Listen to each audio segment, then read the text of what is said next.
Soal 2 buronan yang kemudian hilang, yang disebut fiktif. Tadinya 3, kemudian jadi 1. Dari perspektif seorang purnawirawan, bagaimana daftar buronan ini kemudian bisa berubah? Apalagi ini dari amar putusan sidang. Perspektif saya bukan dari purnawirawan, tapi dari mantan penyidik ya. Oke, bisa. Jadi pengalaman saya dalam dinas itu banyak sekali mulai mengenai penyidikan.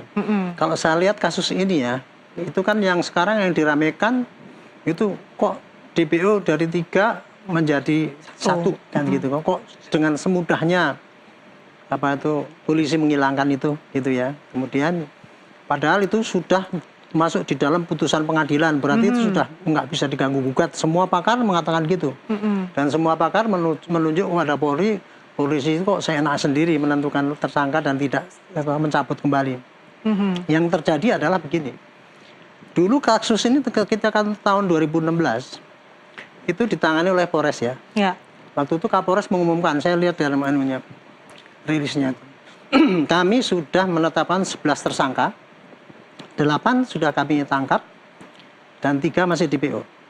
Nah, berkas itu kemudian ternyata diselesaikan oleh polisi, dan kalau berkas perkara itu oleh polisi kan kemudian serahkan ke jaksa ya. Ke jaksa kemudian diteliti, ternyata jadi bahan penuntutan dan sudah divonis oleh hakim. Kalau dari kacamata penyidik ya, kalau polisi sudah bisa menyidik dan kemudian bisa memenjarakan orang yang disebutkan tersangka itu, maka dia sudah selesai itu. Tugasnya bagus itu. Gitu ya. Nah, waktu itu kan dengan sudah dihukumnya orang ini ya, maka polisi sudah puas kan? Nah, tapi dia nggak lihat di dalam DPO itu. DPO itu kemudian kenapa kok nggak dikejar ya? Karena ada pencabutan 5 orang yang tersangka yang mengatakan ini adalah DPO itu tadi, dicabut. Jadi dalam kacamata penyidik, itu bukti yang menyatakan bahwa ini DPO ini jadi berkurang, jadi nggak cukup. Gitu. Makanya dia nggak kejar. Gitu. Karena statement dari itu terdakwa yang lain ya? Atau yang lainnya? Dulu dia dijadikan DPO itu kan karena keterangan yang 5 ini, yang sudah terhukum ini. Tapi kemudian setelah divonis itu, ini mencabut. Mencabut keterangan sehingga bukti awal yang untuk menatakan bahwa 3 orang ini DPO kan kalau bukti awal itu harus cukup ya. Buktinya itu antara ini ya keterangan saksi yang mengatakan dia itu ikut serta kan gitu kan. Nah, kalau ini cabut kan berarti kan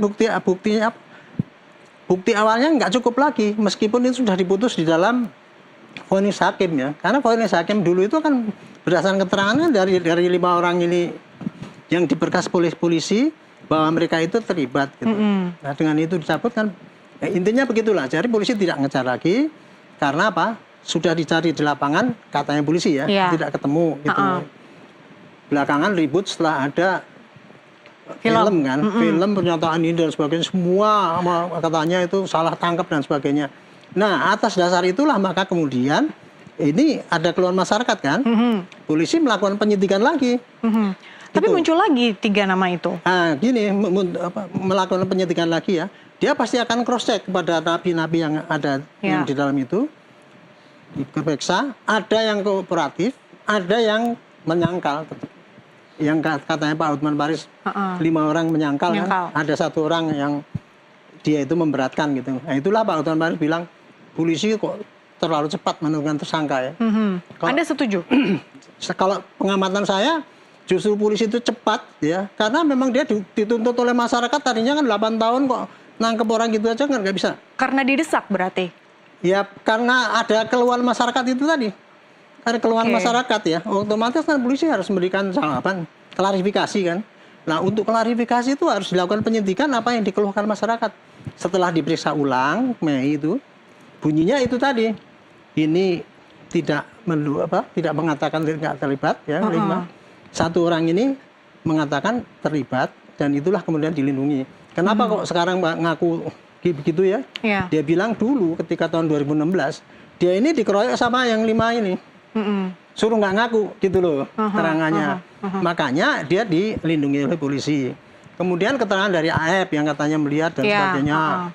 Terus kemudian juga bukti-bukti yang lain dicari ke rumahnya, ada bukti dokumen KTP, kemudian motor. Jadi polisi atas dasar bukti yang dikumpulkan belakang ini merasa cukup bahwa si Peggy ini menjadi tersangka. Tapi yang 2 orang itu karena keterangannya dari saksi itu kan beda-beda ya. Dan kemudian dari keterangan orang yang satu itu yang menyatakan memberatkan si Peggy ini mengatakan Pak itu 2 itu di lapangan tidak ada orangnya gitu. Jadi kalau dicari pun mesti nggak ada orangnya kan. Disitulah maka kemudian polisi menetapkan bahwa DPO itu ternyata yang bisa dikejar dan dicari itu adalah si Peggy ini.